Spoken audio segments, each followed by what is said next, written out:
subscribe to our YouTube channel and press the bell icon to get the latest update.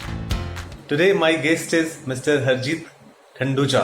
इन्होंने IIT Roorkee से BTech किया है और उसके बाद he has completed his management from Narsi Munji and he is winner of many HR awards. He is also guest faculty at IIM Ahmedabad and Narsi Munji. He is on the board of Federation of World Academics, Corporate Advisory Board of Chandigarh University, co-chair of NASCOM DNI Committee, Rotary Club, SAP and many more. He is also a TED speaker and has published many books.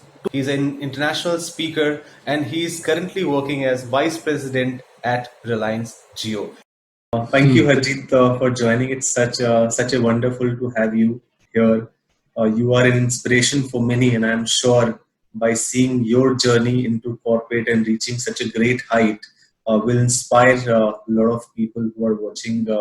किस city से आप आए हैं, कैसे आप बड़े हुए, किस स्कूल में गए और कैसी रही आपकी journey? So thank you for choosing me for this interview, and I believe the kind of work you are doing for students, that is awesome. I must compliment you for that. I come from a very humble family. मेरे father जो हैं वो पढ़ाते थे. He was professor in Bareilly College, so I belong to Bareilly. अच्छा. वो झुमका गिरा रे वाला बरेली जो था, बरेली की बर्फी वाला बरेली. हाँ, so people call it पागल खाने वाला बरेली also. अच्छा. So father was a professor, वो physics पढ़ाते थे. मेरी मदर जो थी वो सोशल एक्टिविस्ट थी और मतलब वहाँ पे एक शुरू में मैंने जब पढ़ना शुरू किया था तो हम वुडरो स्कूल में पढ़ते थे और उसके बाद एक दिन पिताजी को समझ में आया कि इंग्लिश इसके बस की नहीं है, तो उन्होंने मेरे को हिंदी मीडियम स्कूल में ट्रांसफर कर दिया, वो विष्णु इंटर कॉलेज करके. अच्छा. तो मैंने विष्णु इंटर कॉलेज से अपनी पढ़ाई कंप्लीट की, 12th कंप्लीट किया और उसके बाद फिर थोड़ी मेहनत की तो IIT रुड़की में सिलेक्शन हो गया. IIT रुड़की में सिलेक्शन हो गया और उसके बाद फिर जॉब लग गया. सो जॉब के लिए चले गए. फिर समझ में आया MBA बहुत इम्पोर्टेंट होता है. फिर नारसी मुंजी से MBA किया. उसके बाद थोड़ा और आगे बढ़े तो समझ में आया कि पढ़ना जो है वो जिंदगी में हमेशा इम्पोर्टेंट होता है. तो फिर INSEAD करके एक स्कूल है यूरोप में, तो वहां से मैंने फर्दर मैनेजमेंट का एजुकेशन उसके आगे परस्यू किया. जब आदमी जब छोटे से जब बड़ा हो रहा होता है तो सपने बदलते रहते हैं.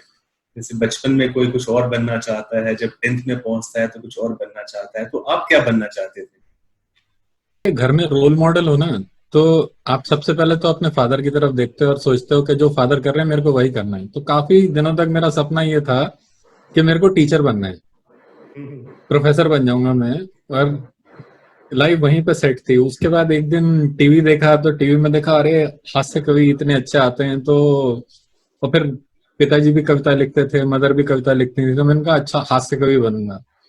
फिर थोड़ा मदर का काम समझ में आना शुरू हुआ तो मेरे को लगा नहीं, सोशल एक्टिविस्ट बनना चाहिए, लोगों के लिए कुछ करना चाहिए. उसके बाद फिर मेरे फादर बोलने के लिए काफी जगह जाते थे, तो देखा कि अच्छा ऐसे बात करते हैं, ऐसे बोलते हैं, तो लगा कि स्पीकर बनना चाहिए. उसके बाद जब साथ में 10th क्लास में पढ़ाई कर रहे थे तो 10th क्लास में बाई चांस अच्छे नंबर आ गए तो मतलब फिर एस्पिरेशन होती है कि अच्छा. सो वो जर्नी थोड़ा अजीब सा था. क्या हुआ कि मेरे को 8th क्लास में शिफ्ट कर दिया इंग्लिश मीडियम से हिंदी मीडियम. सो बोर्ड का पेपर होता था तब 8th का. उस बोर्ड के पेपर में मैथ्स का एग्जाम था और उसमें ट्रू और फॉल्स के 10 क्वेश्चन आए थे. अच्छा. मजे की बात यह है कि मेरे को वो 10 के 10 क्वेश्चन आते थे. अच्छा. मुझे मालूम था opposite angles are equal, but अगर वो हिंदी में लिखा हुआ हो कि विपरीत कोण बराबर होते हैं, वो नहीं मालूम था. तो मेरे वो 10 के 10 ट्रू एंड फॉल्स गलत हुए थे. अच्छा. और मेरे पिताजी मेरे को बहुत कहते थे कि देखो बेटा, अगर तुमको टीचर बनना है या प्रोफेसर बनना है तो फर्स्ट डिवीजन आना बहुत जरूरी है। तो 8th क्लास में मेरी मतलब 3 नंबर ज्यादा आए थे फर्स्ट डिवीजन से। ओहो। तो किसी को भी बहुत ज्यादा उम्मीद नहीं थी कि मैं मतलब जिंदगी में मतलब टीचर भी बन पाऊंगा ठीक सा कि नहीं बन पाऊंगा। बट 10th में जितना मैंने सोचा था, मतलब मैंने सोचा था, मैंने अपने पिताजी को इस हिसाब लगा के बताया था, देखो 360 पे फर्स्ट डिवीजन आती है, मेरे को ऐसा लग रहा है मेरे 370 आ जाएंगे। जब रिजल्ट आया तो मैंने देखा, अरे वाह, मैंने 70 सोचा था, 70 आ गए। अच्छा। फिर किसी ने मेरे को बताया कि बेटा 370 नहीं है, 470 आए। अच्छा। एंड उसके बाद पिताजी ने भी सोचना शुरू कर दिया, अरे लड़का तो इंटेलिजेंट है। मेरे को खुद को भरोसा नहीं था। फिर भरोसा आया तो आसपास के जो दोस्त थे वो क्या करने, तो समझ में आया सबको इंजीनियर बनना था। तो मैंने सोचा हम भी इंजीनियर बन जाते हैं, इंजीनियर बन गए। तो जब आप इंजीनियरिंग कॉलेज में आए, जनरली छोटे शहरों से इंजीनियरिंग कॉलेज आने से वहां पे काफी नए नए, काफी बड़े शहरों के लोग भी होते हैं, तो वहां पे कुछ आपको चैलेंज आई? लोग फराटेदार इंग्लिश बोलते होंगे और शायद आप थोड़े उतने फ्लुएंट नहीं होंगे, तो वहां पे कुछ चैलेंजेस आई आपको? मतलब इंग्लिश मेरी लाइफ में बहुत बड़ा पेन था, मतलब शुरू से ही। और मतलब किसी से इंग्लिश में बात करनी होती थी तो मुझे टेंशन होती थी कि मैं इंग्लिश में सामने वाले से बात कैसे करूं। पर मैं वैसे भी काफी इंट्रोवर्ट टाइप का आदमी था, तो अभी भी इंट्रोवर्ट ही हूँ। तो एक तो इतने ढेर सारे लोग, फिर नई नई रेगुलेशन, उसके बाद रैगिंग का भी लगता था कि डर होगा कोई पकड़ लेगा तो पता नहीं क्या कर देगा। सो बहुत सारी चीजें चलती थी, बट भगवान का शुक्र है वैसा कुछ हुआ नहीं। फिर क्या होता है, दोस्त बन जाते हैं, तो दोस्त बनने से फर्क पड़ता है। फिर पढ़ाई में फोकस करते हैं, उससे फर्क पड़ता है। मेरे इंटरव्यू में बड़ा अच्छा किस्सा हुआ था। सो क्या हुआ था बताइए। एक्चुअली हुआ क्या कि जैसे कैंपस शुरू होता है, 3 साल तो निकाल दिए, तो शुरू किया। शुरू में पहला साल पढ़ाई करी, दूसरा साल मस्ती करी, तीसरा साल और मस्ती करी, और उसके बाद प्लेसमेंट का टाइम आ गया। प्लेसमेंट का टाइम आया तो पहली कंपनी आई, नहीं हुआ। चलो ठीक है, नहीं होता है। फिर दूसरी कंपनी आई, उसमें भी नहीं हुआ। फिर तीसरी कंपनी आई, उसमें भी नहीं हुआ। ऐसे करके 6 कंपनीज निकल गई। मेरे को ये समझ में आया कि बस एक तो इंग्लिश एक चैलेंज है कि आप ग्रुप डिस्कशन में बैठते हो, हर आदमी कट थ्रोट है, तो या तो इसकी वजह से नहीं हो रहा है, क्योंकि आइडियाज तो हैं अपने पास, पर बता नहीं पाते हैं उतने जिस तरीके से बाकी लोग बता पाते हैं, उस तरीके से नहीं बोल पाते हैं। जब 7वीं कंपनी आई, 7वीं company was the most toughest organisation जो हम लोग कंसिडर करते थे। कि टाटा मोटर्स आया है, टाटा मोटर्स में तो वो हार्डली 10 लोग तो सेलेक्ट करके ले जाते थे, उसमें भी 3 दिन का प्रोसेस होता था, इतना मीन मैक निकालते थे। सो उम्मीद बहुत कम थी। रिटन टेस्ट दिया, रिटन टेस्ट में क्लियर हो गया, रिटन टेस्ट में तो हमेशा ही क्लियर हो जाते थे। उसके बाद ग्रुप डिस्कशन किया, ग्रुप डिस्कशन में by chance group discussion clear हो गया। अब था टेंशन के इंटरव्यू में क्या होगा। अब सही या गलत वो नहीं मालूम। मैं इंटरव्यूअर्स के पास गया और मैंने उनको बोला, क्या आप मेरा इंटरव्यू हिंदी में ले सकते हैं? अच्छा, आपने बोला? हाँ, मैंने बोला जाके। अब मुझे पता नहीं मैंने सही काम किया कि गलत काम किया, मैं ये नहीं कह रहा हूँ कि बाकी लोगों को भी जाके सेम चीज करनी चाहिए। तो एक इंटरव्यूअर बोला, अच्छी इंग्लिश तो बोलते हो। बट उसके बाद मेरा इंटरव्यू जो था टाटा मोटर्स का, वो हिंदी में हुआ।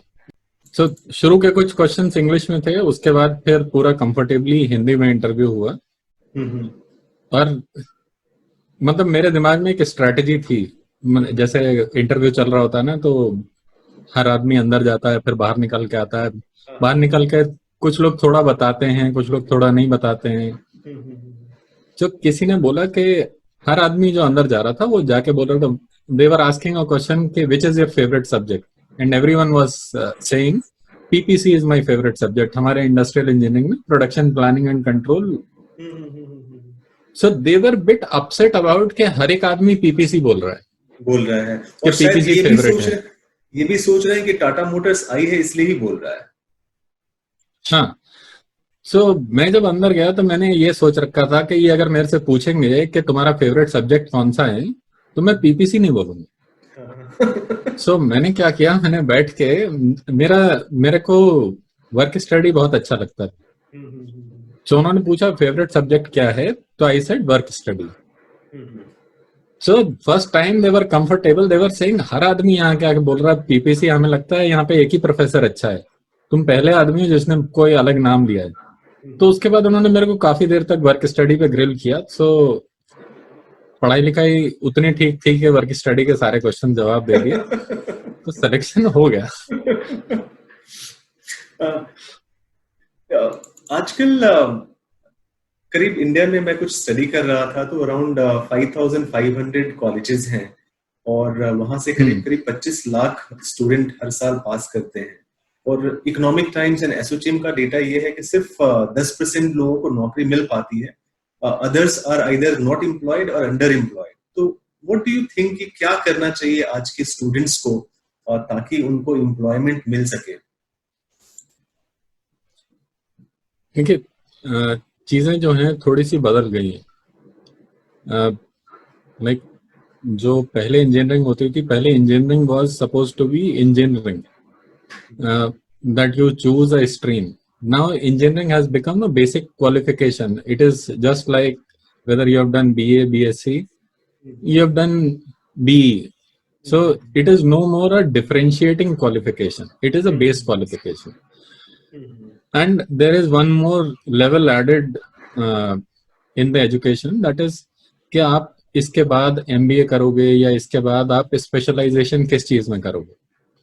सो वो एक चीज थोड़ी सी और टफ हो गई। अगर आप पहले ये था कि अगर आपने बीई किया है तो आपको तुरंत जॉब मिल जाएगा, अभी बीई करने से खाली जॉब नहीं मिलेगा। सो बीई करने से एक सर्टेन पॉपुलेशन को जॉब बनता है, अपने आप में थोड़ा सा और इन्वेस्ट करना चाहिए। वो एक एस्पेक्ट है, वो कंपनीज की तरफ से भी आया है। और दूसरे देखिए, धीरे धीरे economy is changing towards skills. क्या आप ऐसा क्या है जो आप कर सकते हो? If you see lot of platform based organisations are coming.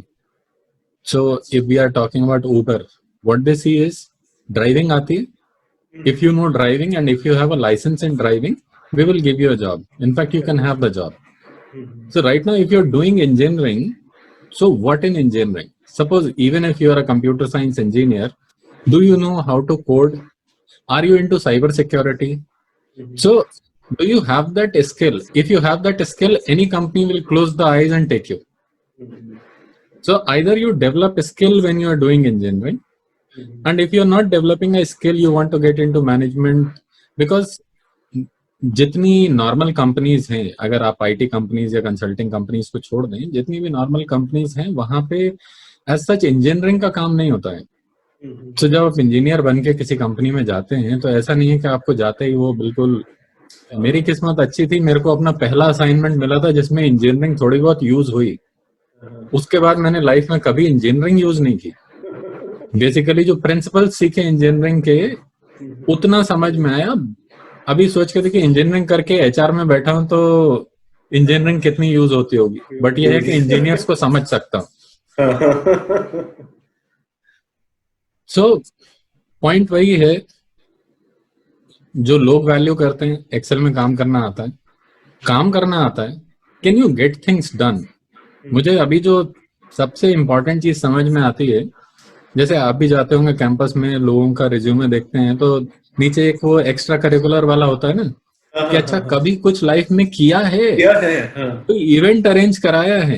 Can you get things done? That is more important for people in companies than your engineering degree. So या तो एक स्पेसिफिक स्किल हो जिसकी डिमांड हो, और you can get things done. So skills और results, इसी के बेसिस पे आप जॉब खोज सकते हो, मेरा ऐसा मानना है।